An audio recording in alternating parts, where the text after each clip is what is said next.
Coming up on Mountain News this morning, deputies found a child in deplorable conditions locked in a room by themselves, and now a family is in jail.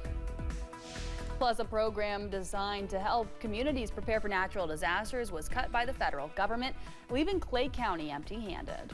Dedicated to Eastern and Southern Kentucky, this is WYMT Mountain News this morning.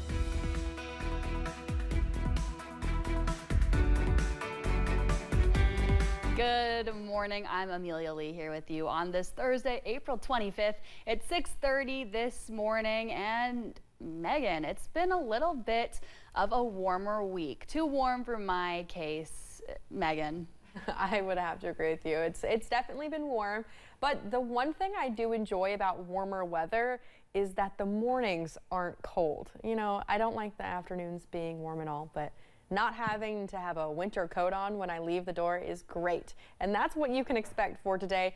You might need that raincoat though. Here's a look at those current temperatures sitting in the 60s for a majority of the region, seeing 50s for our Virginia counties and 59 for Irvin and Moorhead. We're talking warm temperatures this afternoon though, mainly sitting in the mid to upper 70s. If you're heading to Hillbilly Days in Pikeville, you can look out for temperatures in the upper 70s, but you can also look out for rain chances. So let's kind of break it down. We're going to start to see some rain popping up into the forecast as you're heading into the midday hours. Could see some slight chances for storms as you head into the afternoon, which will taper out as you're heading into the late evening hours. Now, while most people won't be at Hillbilly Days this early, we have another chance of rain around 1 o'clock in the morning, and then we'll see yet again another chance around 10. Now, we'll be looking at those spotty showers throughout your Friday with heavier rainfall as you're heading into the afternoon, but for the most part, really just going to see showers popping in and out of the forecast as you're heading throughout your Friday. Saturday, though, rain chances will just be in the morning, clearing out throughout the rest of your day, looking at not too bad conditions heading into your Sunday. Amelia. In Logan County, West Virginia, 3 people are facing charges after being accused of locking a child with autism in a room. Joshua and Tiffany Moore, along with Cheryl Woody, are charged with child neglect, resulting in injury and maltreatment of a disabled child. Child Protective Services and Logan County Sheriff's Office say it started with a phone call that led them to a situation investigators called unlivable.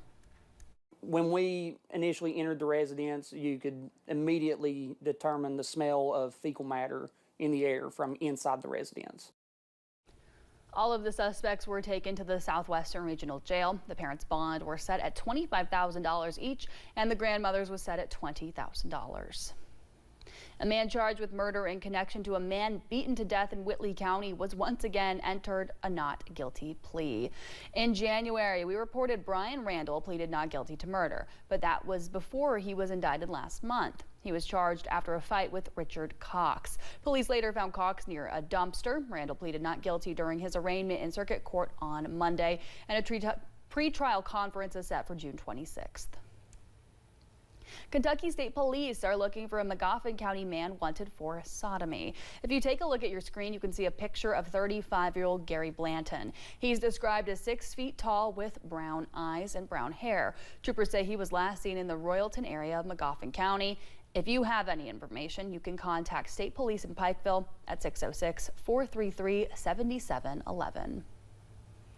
In Martin County, police are asking for help finding a missing man. Jody Pauley, sheriff deputies learned about his disappearance yesterday. You can see his picture on your screen now, but they say he's not been seen since March 4th. They say he was last seen in the 728 East Main Street area, possibly walking toward Coldwater Road. If you have any information about the case, you can contact the sheriff's office at 606-298-2828. Officers with the Somerset Police Department are asking for your help finding a missing man. It's 34-year-old Robert Cattle. He's on your screen right now. Police say he was last seen on Monday in the East Saddlebrook area of Somerset. Officers say Cattle is 5 feet 11 inches tall and has brown eyes and short brown hair. They say he could be driving a Ford pickup. If you have any information, you can contact Pulaski County 911 Center at 606-658-5008.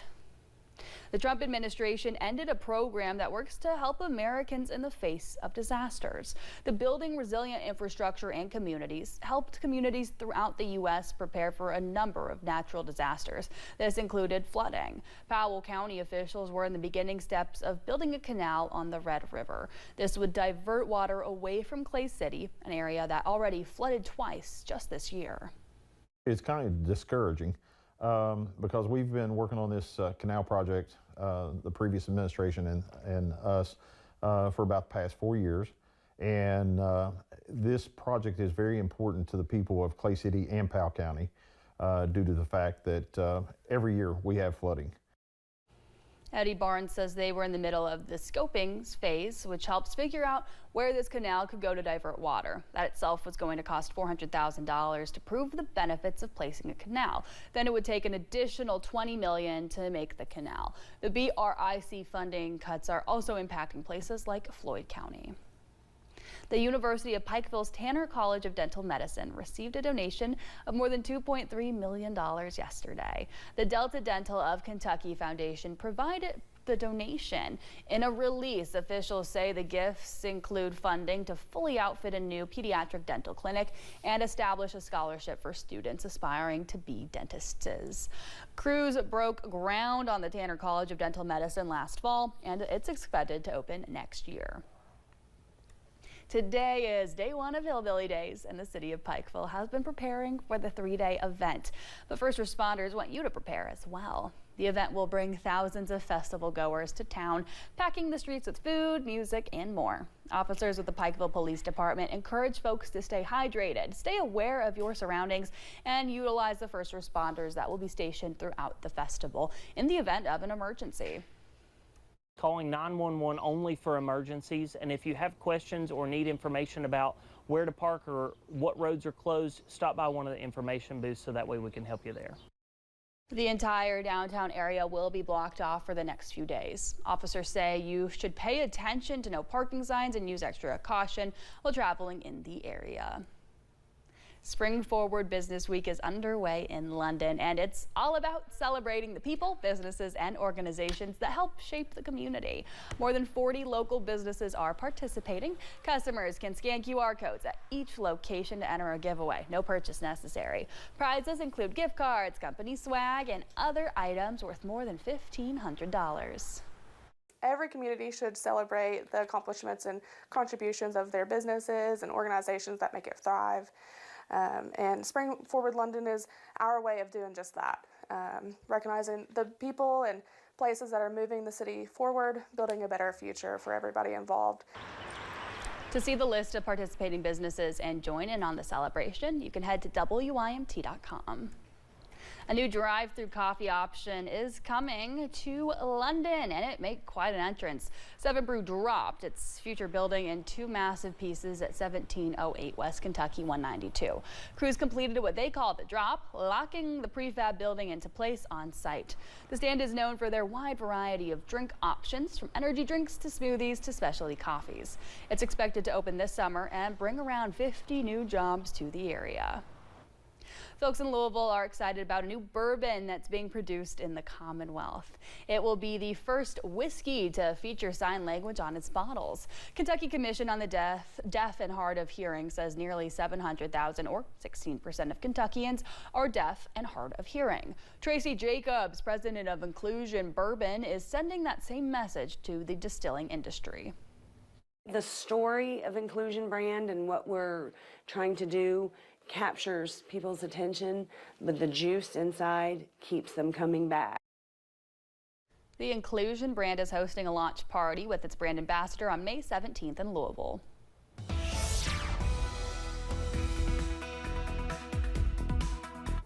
We are watching those rain chances this morning, mainly staying in the south half of our counties. We'll continue to see rain throughout the day, though, with highest chances as we're heading into the afternoon. Current temperatures this morning, though, are in the 60s, so it is off to a warmer start, but don't forget that rain gear.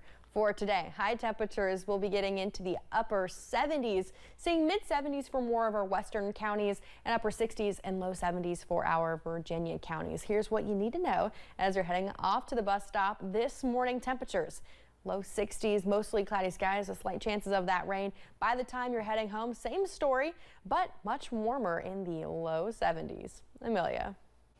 Thanks, Megan. It's now 6:40, and we have more mountain news on the way. Today concludes our coverage of East Kentucky Leadership Award winners, with one Clay County institution receiving the organization award.